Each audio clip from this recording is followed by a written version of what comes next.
یاد رکھیں۔ دیکھو ہر راحت اللہ نے جنت میں رکھ دی ہے، ہر مزہ، لیکن یاد رکھنا اس کی یاد میں رونے کا مزہ جنت میں نہیں پاؤ گے۔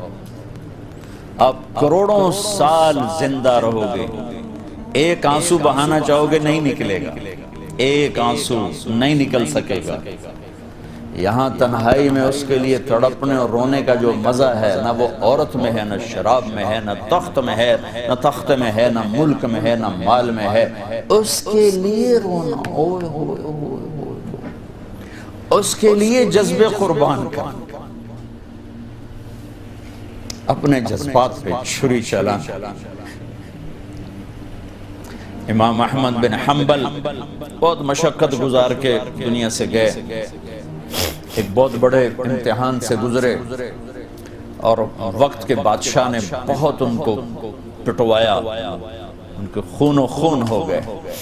انتقال کے بعد جب انتقال کے بعد ایک دوست کو خواب میں ملے تو انہوں نے پوچھا کہ حضرت آپ کے ساتھ کیا ہوا؟ کہ اللہ تعالیٰ نے مجھے کھڑا کیا اور کہا احمد تم نے وہ کوڑے کس کے لیے کھائے تھے؟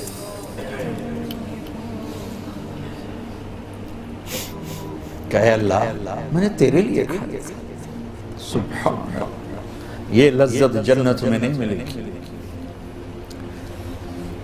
جوانی کی لذت پاؤ گے، میاں بیوی کی لذت پاؤ گے، کھانے پینے کی لذت پاؤ گے، زندگی کی لذت پاؤ گے، خوشیوں کی لذت پاؤ گے، لیکن اس کے لیے رونے تڑپنے کی لذت نہیں پاؤ گے۔ اللہ میں نے تیرے لیے کیا۔ تو اس پر فرمانے لگے میرے اللہ نے کہا کہ احمد ہاں ہم جانتے ہیں تم نے یہ سب کچھ میرے لیے کیا۔ جنت والے تو مرنے کے بعد میرا دیدار کریں گے، میں تمہیں ابھی سے اپنے چہرے سے پردہ ہٹا کے دکھا دوں گا، چل میرا دیدار کرتا رہے، کیا مطلب۔ اس کے لیے پیچھے ہٹ، اس کے لیے معاف۔ جو میں نے ایک شروع میں بات کی تھی کہ ہم کس لیے جی رہے ہیں، ہمارے جینے کا مقصد کیا ہے، وہاں سے میں نے بات کی۔ ہمارا جینا مرنا اللہ کے لیے، اب اللہ کے لیے جب اللہ میرا جاب والے ڈیمانڈ کرتے ہیں آپ گھڑیاں 1 گھنٹہ آگے کر لیں، اب 1 گھنٹہ پیچھے کر لیں، اب یہاں آپ جا رہے ہیں، اب یہاں چلے جائیں، آپ کا ٹرانسفر ادھر ہو گیا، اس سے وہاں ہو گیا، آپ چپ کر کے جاتے ہیں اور اس کو برداشت کرتے ہیں، فیس کرتے ہیں، کیونکہ پروفٹ آ رہا ہے، کچھ نفع آ رہا ہے۔ میں اس زندگی میں اپنے اللہ کو راضی کرنے کے لیے پیدا ہوا ہوں، میری منزل اللہ ہے، میرے جذبے نہیں، میری خواہشات۔ جیسے خواہش پوری کرنے کی لذت ہے، اللہ کے لیے خواہش کو قربان کرنے کی لذت پر کروڑوں لذتیں قربان کی جا سکتی، جیسے اپنی من کی مراد پا لینے کی لذت، اپنی مرادوں کو اللہ کے لیے کھو دینے کی لذت اس سے کروڑوں گنا زیادہ۔ یہ لذت آپ کو جنت میں نہیں ملے گی۔ راتوں کو اٹھ کے اللہ کے سامنے رونا، ضرورت مندوں کی جا کے مدد کرنا، اللہ کے لیے ذلیل ہو جانا، اللہ کے لیے چھوٹا پڑ جانا، اللہ کے لیے معاف کر دینا، یہ جنت میں کہاں ملے گا؟ جو کہ ہم اپنے لیے جیتے ہیں، نہ ہمیں خرچ کرنے کا سلیقہ ہے، نہ معاف کرنے کا سلیقہ ہے۔ اپنے لیے جینا کوئی زندگی نہیں ہے، جینا ہے تو اس کے لیے جیو جس نے جینا دیا ہے، مرنا ہے تو اس کے لیے مرو جس نے مرنے کا اختیار اپنے ہاتھ میں رکھا ہے۔ اپنے شوق بدلو، یہ انٹرٹینمنٹ جنت میں نہیں ملے کہ اللہ کے لیے آدمی تڑپ رہا ہو، اللہ کے لیے۔ جنید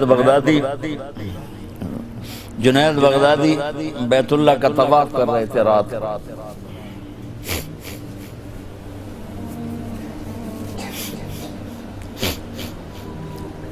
ایک لڑکی جوان طواف کر رہی اور زور زور سے یہ شعر پڑھ رہے، اب الحب ان یخفا بکم قد کتمتہ فاصبح عندی قد اناخ وطنبا اذا اشتد الشوق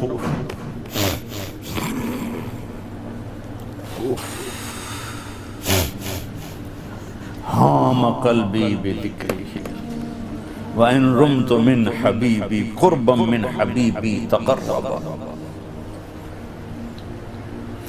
يَبْدُو فَأَفْنَا ثُمَّ أَحْيَا لَهُ وَيُسْعِدُنِي حَتَّى أَلَذَّ وَأَطْرَبَ. کہاں سے ترجمہ کروں؟ میں نے اپنے دل کو بہت بچایا،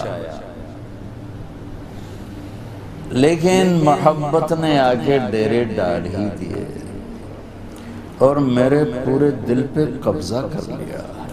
میں نے تو بہت چھپایا، چھپ نہ سکی، بہت ہیلے بہانے کیے پر میں چھپا نہ سکی. بادن ہوا کا صبرت ام لم تصبرا وبکاءک ان لم یجر دمعک او جرا. امر الفؤاد لسانہ وجفونہ فکتمنہ وکفا بجسمک مخبرا. ذنی متنبی کہاں سے یاد آیا؟ جب مجھے وہ یاد آتا ہے اذا اشتد شوقی ہام قلبی بذکرہ، جب میرا شوق بڑھتا ہے تو میں پاگل ہو جاتی ہوں. وَإِن رُمْتُ قُرْبًا مِّنْ حَبِيبِي تَقَرَّبَا، جب میں اس کا قرب چاہتی ہوں، اس کے قریب ہونا چاہتی ہوں تو اپنا آپ میرے اوپر ظاہر کر دیتا ہے. جب وہ ظاہر ہوتا ہے یبدو فأفنا، جب وہ ظاہر ہوتا ہے تو میں مر جاتی ہوں. وہ پھر مجھے زندہ کرتا ہے، پھر مجھے اپنا قرب دیتا ہے اور میری رگ رگ میں اپنے عشق کو پھیلا دیتا ہے. جنید بغدادی جیسے ولی اللہ، وہ کہنے لگے او بچی ہوش کر، شرم کر، کیا پڑھ رہی ہے، کہاں پڑھ رہی ہے؟ وہ بھی اس بچی کو نہ پہچان سکتے. انہوں نے ایسے دیکھا کہ لولا التقى لم احجر عن طیب الوصل. جنید بدگمان نہ ہو، جس کے عشق میں تو نیند چھوڑ کے آیا ہے اسی کے عشق میں میں بھی نیند چھوڑ کے. پھر کہنے لگی کس کا طواف کر رہے ہو، کس کا طواف کر رہے ہو؟ کہنے لگے بیت اللہ کا. تو زور سے ہنسی اور یوں آسمان کی طرف منہ اٹھا کے کہنے لگی میرے مولا کیسے تیرے دیوانے لوگ ہیں جو تجھے چھوڑ کے پتھروں کا طواف کرتے ہیں. جنید کہتا میں تو بے ہوش ہو کے گر گیا، ہوش آیا تو لڑکی جا چکی. یہ مزہ جنت میں نہیں ملے گا. ایک بزرگ فرمایا کرتے تھے یا اللہ تو کہتا ہے جنت میں نماز نہیں ہوگی تو نماز کے بغیر جنت میں جی کیسے لگے؟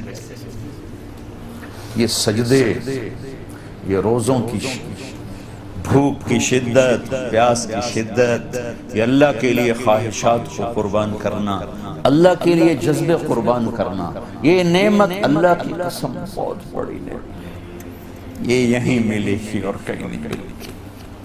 اپنے لیے جینا چھوڑ دو، اس کے لیے جینا سیکھو جس نے جینا دیا ہے، اس کے لیے مرنا سیکھو جس نے مرنا اپنے ہاتھ میں رکھا ہے. اس کی خوشی پر اپنی خوشی قربان کرو، اس کا مزہ چکھو. غصہ نکالنے کا مزہ تو روز چکھتے ہو، غصے کو برداشت کرنے کا مزہ چکھو. یا اللہ تیرے لیے. عزتوں کو ڈھونڈنے کے مزے لیتے ہو، ذلیل ہونے کا مزہ لے کے دیکھو اللہ کے اللہ کے. بدلہ لینے کا مزہ چکھتے ہو، معاف کرنے کا مزہ لے کے دیکھو اللہ کے. ایک تو آپ کے گھر جنت بن جائیں. گھروں میں ٹینشنیں پھیلی ہوئی ہیں، کوئی بڑی وجہ نہیں ہے، صرف معاف کرنا نہیں آتا، درگزر کرنا نہیں آتا، جھکنا نہیں آتا. نہ کوئی جائیدادوں کے مسئلے ہیں اور نہ کوئی بہت بڑے جھگڑے ہیں، صرف جھکنا نہیں آتا، معاف کرنا نہیں آتا، سہنا نہیں آتا، درگزر کرنا نہیں آتا. اور کوئی لڑائی نہیں. مجھے تو زندگی 1982 سے میں یورپ میں آ رہا ہوں اور اپنے ملک میں بھی دیکھ رہا ہوں جو گھروں میں آگ لگی ہے، خاندان بکھر رہے ہیں، رشتے ٹوٹ رہے ہیں. کہیں کوئی جینوئن مسئلہ ہوتا ہے، کوئی جائیداد ہے یا کوئی بڑا جھگڑا ہے، لڑائی. ہر جگہ ویسے ناک کا مسئلہ ہے کہ میں نیوا نہیں پہ سکتا. تم اللہ کو بیچ میں لاؤ تو یا اللہ یہ دیکھ میں تیرے لیے ذلیل ہو رہا ہوں، پھر اس کا مزہ لے کے دیکھو. اس ذلت میں بھی وہ مزے ہیں کہ ساری عزتیں قربان ہو سکتی. اس معاف کرنے میں وہ مزے ہیں کہ سارے بدلے قربان کیے جا سکتے ہیں، اس خرچ کرنے میں وہ مزے ہیں کہ سارے بینک بیلنس اس پہ قربان کیے جا سکتے ہیں۔ پیا ایام کی تلخی کو بھی ہنس کے ناصر، غم کے سہنے میں بھی قدرت نے مزہ رکھا۔